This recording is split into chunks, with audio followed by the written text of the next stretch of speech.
साथियों नमस्कार, मैं दिलीप मझवार स्वागत करता हूं आपके अपने YouTube चैनल मझवार हूं मैं में।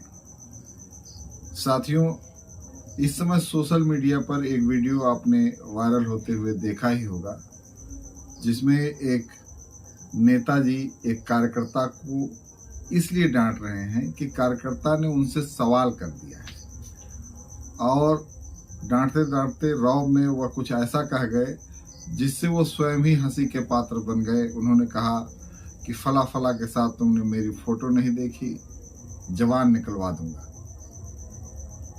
कहने का तात्पर्य है कि उनका अपना कोई वजूद नहीं है, जिनके साथ उनकी फोटो है उसके असर से उनके अंदर जो है इतनी ताकत आ गई है कि वह जुबान निकलवा देंगे किसी कार्यकर्ता की अगर वो सवाल पूछ ले। तो साथियों, उस वीडियो को देखा तो मुझे खुशी हुई।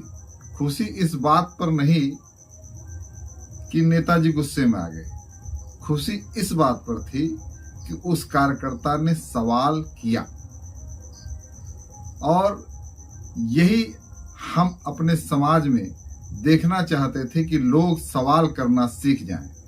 आज एक कार्यकर्ता ने सवाल किया, भले ही उन्होंने अपने हिसाब से उसका जवाब दिया, उसको धमकियां दी, लेकिन मुझे खुशी इस बात की है और हम सबको इस बात की खुशी होनी चाहिए कि हमारा समाज सवाल करना सीख रहा है।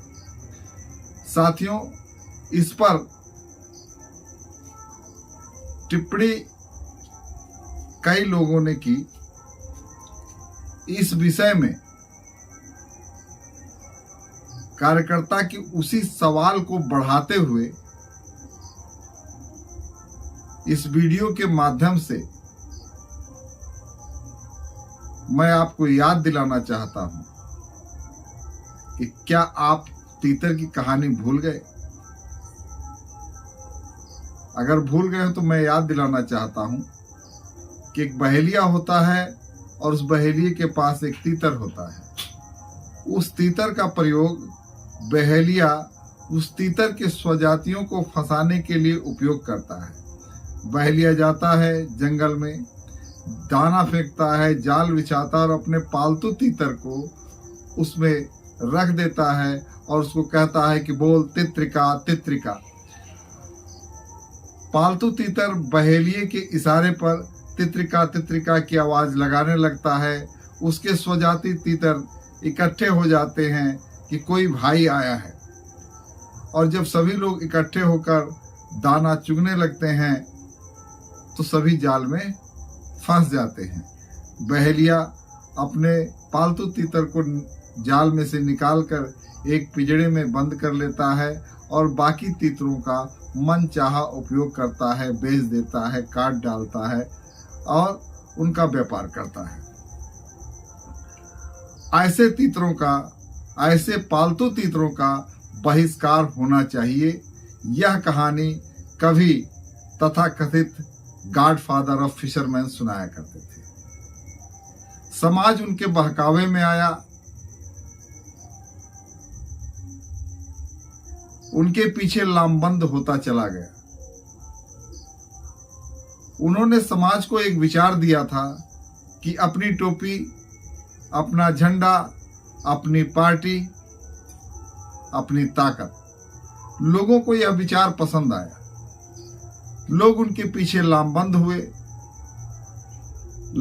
हुए, उनकी ताकत बढ़ी। ताकत बढ़ने पर वे विधायक, सांसद, कैबिनेट मिनिस्टर तक पहुंचे। लेकिन समाज को उन्होंने एक टोपी, एक झंडा, एक बैनर, एक अपनी पार्टी के तहत जो सपना दिखाया था आरक्षण का, पिछले 5 साल, 7 साल, 10 साल मेहनत करने के बाद कार्यकर्ता को जब ऐसा महसूस होने लगा कि उसे छला गया है, ठगा गया है, तो वह सवाल करने लगा। और इस सवाल पर उनका यह जवाब कि जबान निकलवा दूंगा। तुम्हारी इतनी हिम्मत कैसे हुई? मेरी कार्यकर्ता मेरे सामने मुझसे सवाल करते हो। तो इस वीडियो के माध्यम से मैं आगाह करना चाहता हूं कि इसे अन्यथा न लें। आपको खुश होना चाहिए कि हमारे समाज के कार्यकर्ता भी अब सवाल करना सीख रहे हैं। वह आज आपसे सवाल किए हैं, कल शासन प्रशासन से सवाल करेंगे। और आपसे सवाल करना उनका एक हक और अधिकार भी है। पिछले 10 सालों से अपने खून पसीनों से उन्होंने आपके राजनैतिक जीवन को सींचा है, सीने पर गोलियां खाई हैं, लाठी डंडे खाए हैं।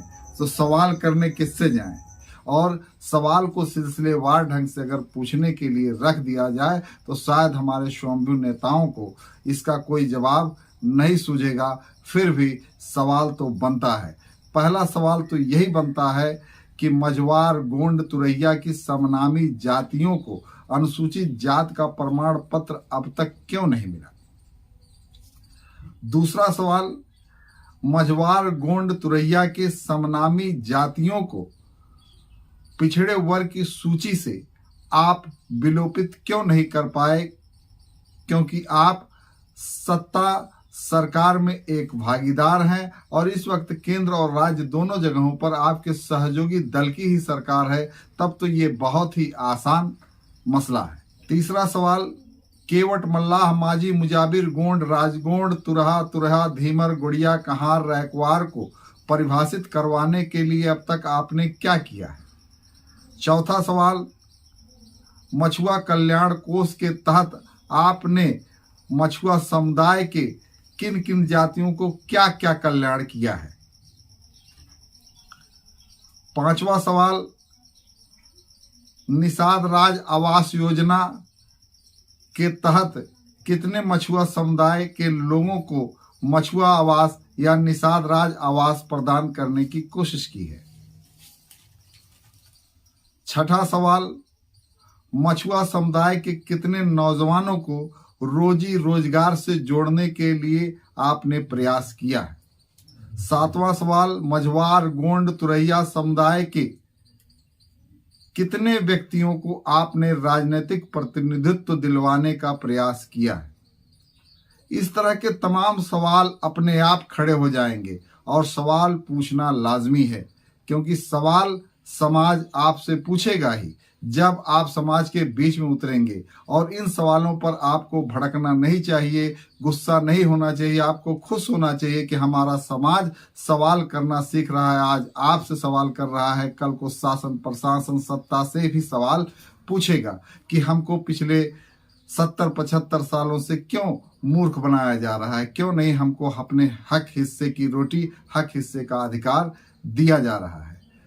साथियों, उपरोक्त घटनाक्रम यह दर्शाता है कि समाज के लोग जागृत हो रहे हैं।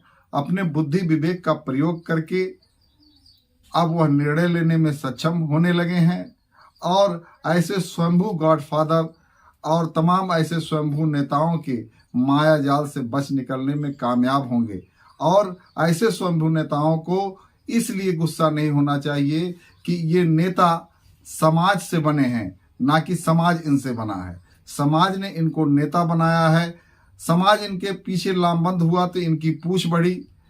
अगर कल को यह समाज उनके पीछे से हट जाए और इनकी जमीन खिसक जाए, कोई भी दल इनको नहीं पूछेगा और दूध में पड़ी मक्खी की तरह निकाल कर फेंक देगा।